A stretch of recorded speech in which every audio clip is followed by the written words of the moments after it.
Na leo ningependa tusome fungu moja kuhusu hawa wajane wageni, tuone Biblia inasema wanaowasumbua Mungu aliamuru wafanyiwe nini. Deuteronomy 27 verse 19. Kumbukumbu la Torati 27 mstari wa 19. Kumbukumbu la Torati 27 fungu la 19, Biblia inasema hivi. Kumbukumbu la Torati ngapi? 19. Na alaaniwe apotoaye hukumu ya mgeni, na yatima, na mjane aliyefiliwa na mmewe, na watu wote waseme amina. Amen. Na unajua unaposoma katika kitabu ya Matthew, Biblia inasema chochote ambacho watu wamekubaliana hapa ulimwenguni na hata mbinguni imefanya nini? Imekubalika. Sasa alaaniwe anayemsumbua, anayemnyima haki yake mgeni, yatima na mjane.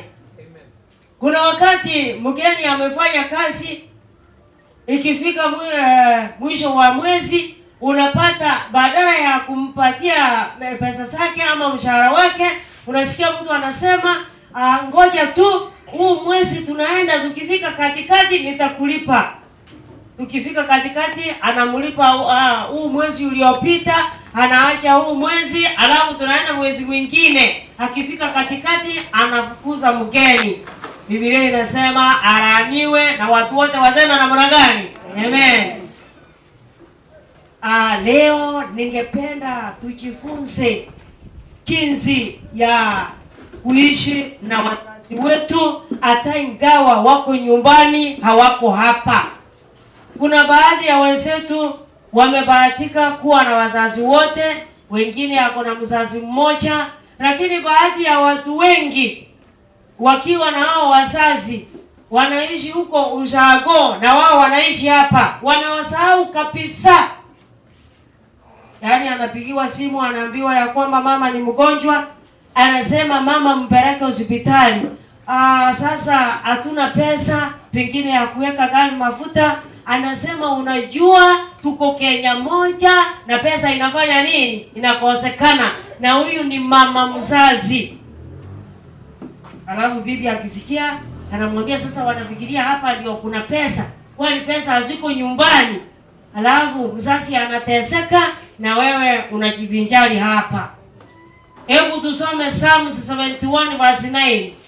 Biblia inasema nini kuhusu wazazi?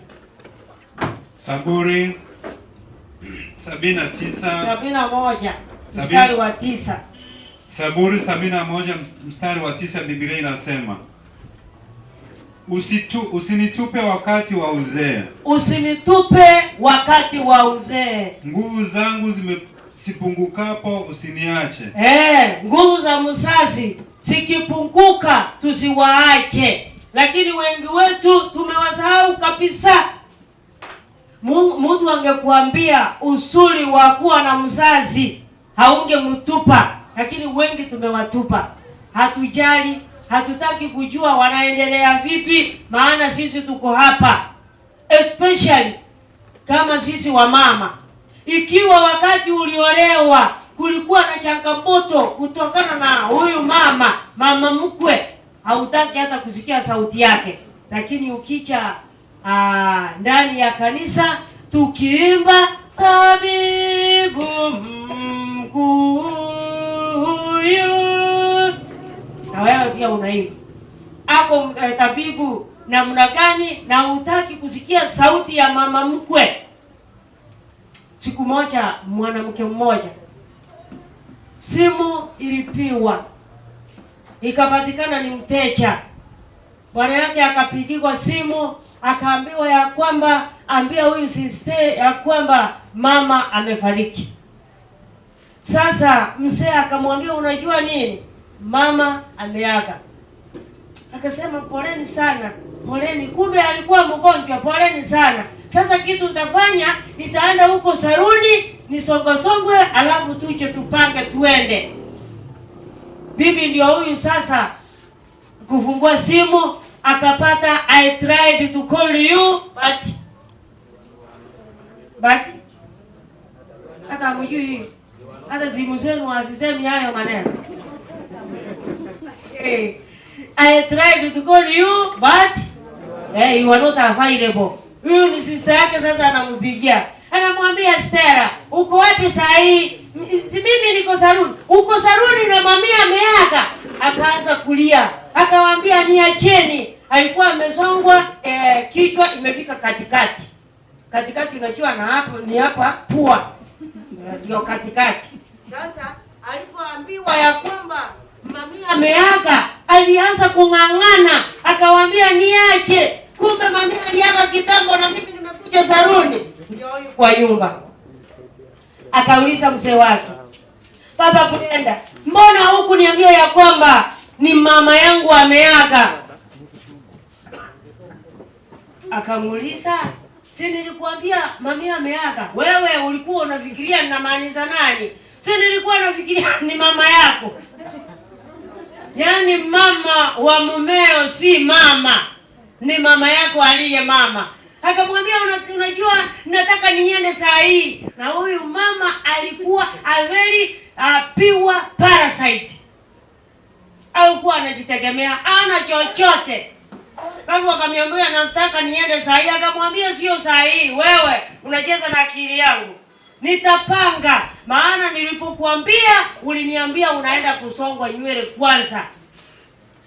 Hivyo basi Mungu atusaidie tujue ya kwamba hata ingawa alikutesa alafu ukamwepa ndio maana uko hapa, lakini ukisikia ya kwamba anahitaji msaada wako, kuwa tayari, maana wewe ni msomaji wa Biblia. Haleluya.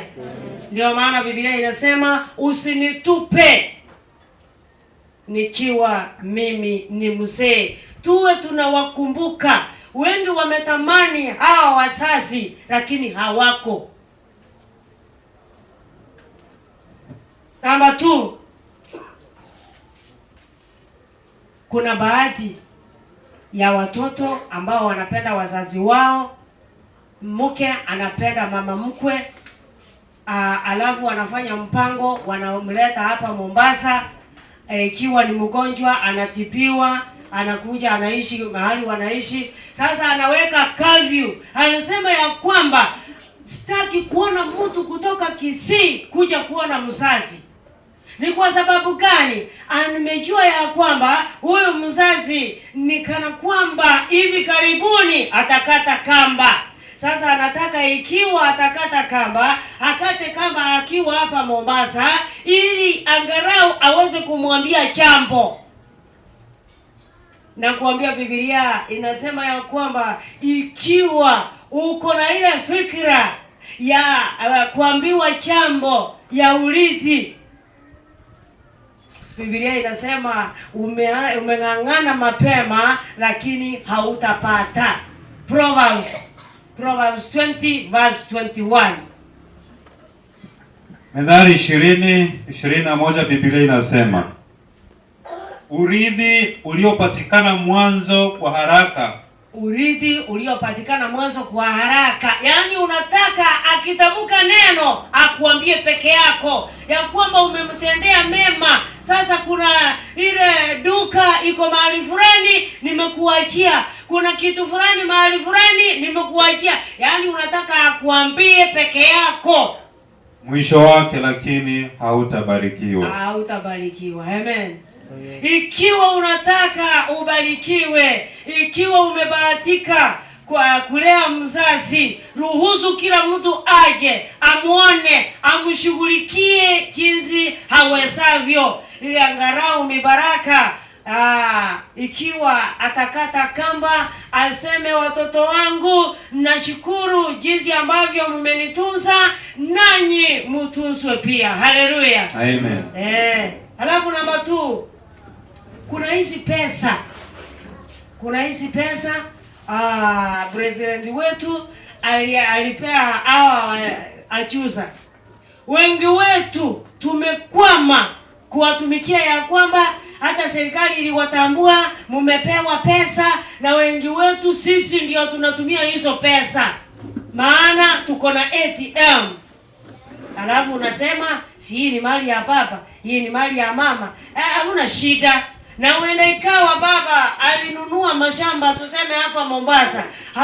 Yani baba ameaga ama mama ameaga, baba ndiye amebaki, wewe ndio unayasimamia na utaki mzazi aguse. Unasema hii si dhambi, sijafanya makosa, maana mali ni ya baba yangu, ni ya wazazi wangu. Biblia inasema ya kwamba wewe ni mharibifu.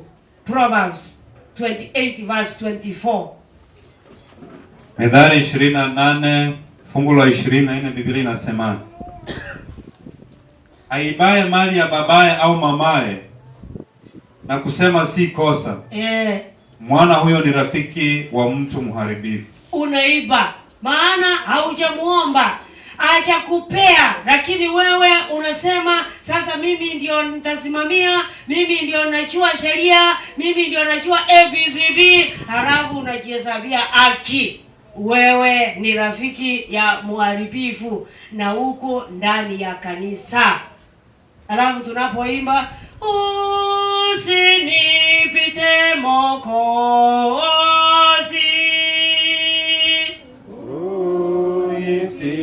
unisikie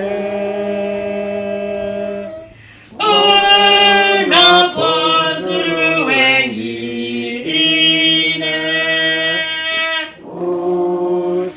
usinipite. wewe ndiye atatangulia kupita, maana haujaruhusu wengine wapate haki yao. Ikiwa ni mzazi ndio ameajiriwa ile pesa ya uzee, ikiwa unataka kumsaidia, msaidie mzazi vile Mungu amekubariki.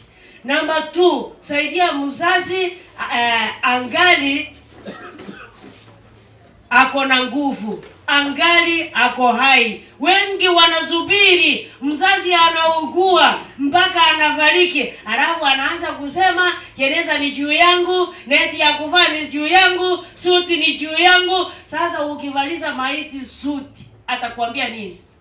Unamwambia Mungu akubariki sana maana umenivaliza suti na ameaga. Halafu unanunua chakula ile ambacho haukununua huku wakati alikuwa mgonjwa, haukumnunulia kitu chochote. Lakini saa hii unanunua, unasema sasa nataka nifanye harusi ya mwisho ya mama, nataka ionekane maridadi. Nani ataona? Nani atashukuru? Mzazi anunuliwe suti akiwa hai, akiwa anaona, akiwa atashukuru. Mama anunuliwe nguo, aseme asante wanangu, Mwenyezi Mungu afanye nini? Awabariki. Na kuna baadhi ya watoto ambayo hawajafurahisha wazazi wao, lakini wengine wanawafurahisha sana, especially men. Huwa wanafurahisha wale wazazi mahali wameoa. Yaani kila jambo, kila kitu huwa wanatenda vizuri, lakini msubiri kwa wazazi wake, yeye hayuko. Proverbs 23 verse 25. Methali 23:25, Biblia inasema na wafurahi baba yako na mama yako, na afurahi aliyekuzaa. Mufurahishe, wacha afurahi. Hatafurahi njia gani? Jinsi ambavyo umemulea, umemtunza, umemlinda, vile unamsaidia, wacha afurahi. Ikiwa bahati mbaya ukiaga, iwe ni funzo, iwe ni kitu anakumbuka na anaongea, anasema hii changamoto yote mtoto wangu angekuwa hai, singesumbuka, singeteseka. Sasa wengi wetu yaani hatuna kitu chochote ambacho mzazi anaweza kukumbuka, aseme ya kwamba mtoto wangu amenitumikia hivi na vile. Hivyo basi tupende wazazi wetu, yaani wakituona wawe wanafurahi, yaani wakitutaka tuwe tayari. Na wewe funga safari, enda nyumbani, ona wazazi, ongea na wao. Hajana na maneno ya simu ya kwamba unajua tunaongea na simu kila asubuhi. simu haina shida. Wang'ambo wanaongea na simu kila asubuhi, na aliye Mombasa na yeye pia anaongea na simu kila asubuhi. Akiaka sasa unaanza kusema laiti ningalijua ningekuja hapa hata wiki moja tuongee na yeye. Ungalijua sasa, ungalijua ungefanya nini? Maana wewe ni yule yule. Hiyo basi Mungu atusaidie, tuwatendee mema wakiwa hai, tuwatendee mema. Kuna ile changamoto huwa naona kwa wamama sana sana, ikiwa anaenda nyumbani wanaenda kusalimia wazazi huko mahali ameolewa, akipewa pesa afanye shopping, anaenda huko amepewa 5,000, anaenda huko anafanya 1,500, zingine zinabaki. Lakini iwe walikuwa wanaenda kwao mahali amezaliwa, apewe shilingi 5,000, hizo hazingetosha, maana angeenda huko kama zuchaa. Naomba nikukumbushe ya kwamba hiyo chakula yote umeshinda ukipelekea mama yako. Hivyo nimekataa usipelekee mama yako chakula. Yaani ile chakula yote umeshinda ukimpelekea, amekula saidi. Akienda hospitali tuseme aende hata Wazazi, hiyo ndiyo atatangulia kukataswa. Waguzi watamuuliza mama, kulingana na mashini yetu inasoma ya kwamba ikiwa unataka uishi maisha mazuri, number 1, achana na maneno ya chapati. Number 2, macho yako yakitazama yasione nyama. Number 3, ukipita hivi mguu wako usinuze sukari. Yaani wanateremka na orodha, na ukweli hii orodha ni ile chakula yote ulimpelekea iko kwa fridge. Halafu waguzi wanamwambia ukiacha hii chakula yote utaishi. Nani amesababisha haya? Ni wewe na mimi. Maana umempelekea yeye, ameshinda akikula, na huyo mama wa mumewe, mama mkwe, yeye hajai onja. Na kwa vile hajai onja, Mungu amemjalia na amezoea hii mboga tuliambiwa na corona. Amezoea hiyo. Yeye haezi enda hospitali, maana hata kuwa na shida yoyote. Sasa mgonjwa na asiyekuwa mgonjwa, nani kwa faida? Ikiwa unataka mama yako aishi vizuri, na huyu pia mama wa mume wako, mama mkwe, naye aishi vizuri, akule vizuri, maana na yeye ni mama wa mtu. Ndio maana unaposoma Proverbs 26 verse 27, Methali 26:27, Biblia inasema achimbaye shimo atatumbukia mwenyewe. Ni mwenyewe. Naye apigirishaye jiwe litamrudia. Ni hivyo. Ndio maana nikawaambia uchimbapo shimo chimba kiasi, maana huenda mambo yatabadilika, ujitumbukize ndani wewe mwenyewe. Hivyo basi ikiwa utahitaji mama yako, baba yako waishi vizuri, na hata hawa wazazi hawa mahali umeolewa, na wao tamani waishi vizuri. Ikiwa ni nguo wanunulie wote, maana Mungu amekuwezesha. La sivyo utashuhudia harusi bila pasta. Mwenyezi Mungu awabariki. Amen.